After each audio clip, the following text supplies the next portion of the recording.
ছবিগুলো নিও।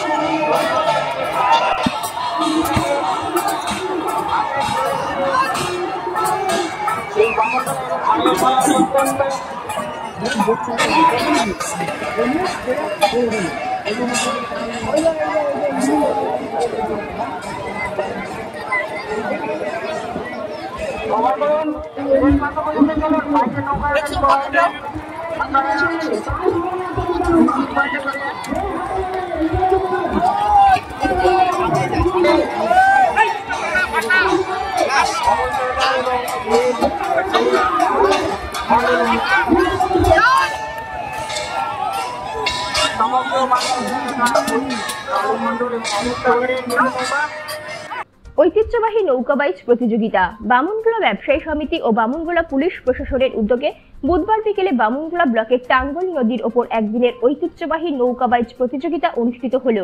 ছোট বড় মাঝারি মিলিয়ে 10টি নৌকা প্রতিযোগিতায় অংশগ্রহণ করে এবং 3টি দলকে পুরস্কৃত করা হয়। নৌকা বাইচকে কেন্দ্র করে রাস্তার দুপাশে মেলা এবং জনসমাগম ছিল চোখে পড়ার মতো।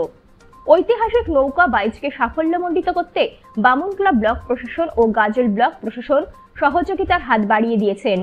বামুনগোলা ব্লক এবং গাজল ব্লকের মধ্যবর্তী নদী টাঙ্গল নদীর ওপর নৌকা বাইচ প্রতিযোগিতা প্রত্যেক বছরের মতো এবছরও বামুনগোলা ব্যবসায়ী সমিতির ব্যবস্থাপনায় মালদা জেলার ঐতিহ্যবাহী নৌকা বাইচকে সকলের সামনে তুলে ধরেন।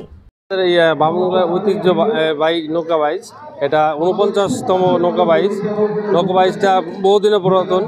এটা আগে একটা কলসি দিয়ে উদ্বোধন করা হতো। নৌকা বাইচটা বিশ্বকর্মা পুজো উপলক্ষে এই বাইচটা হতো।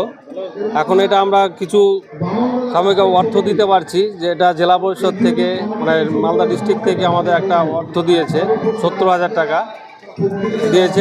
টোটাল আমরা তত্ত্বাবধানে আমরা গাজল পঞ্চায়েত সমিতি, গাজল ব্লক প্রশাসন, আইসি সাহেব এটা পারমিশন দিয়ে এটা নৌকা বাইচটা করিয়েছে। Bureau report, news সমবার্তা।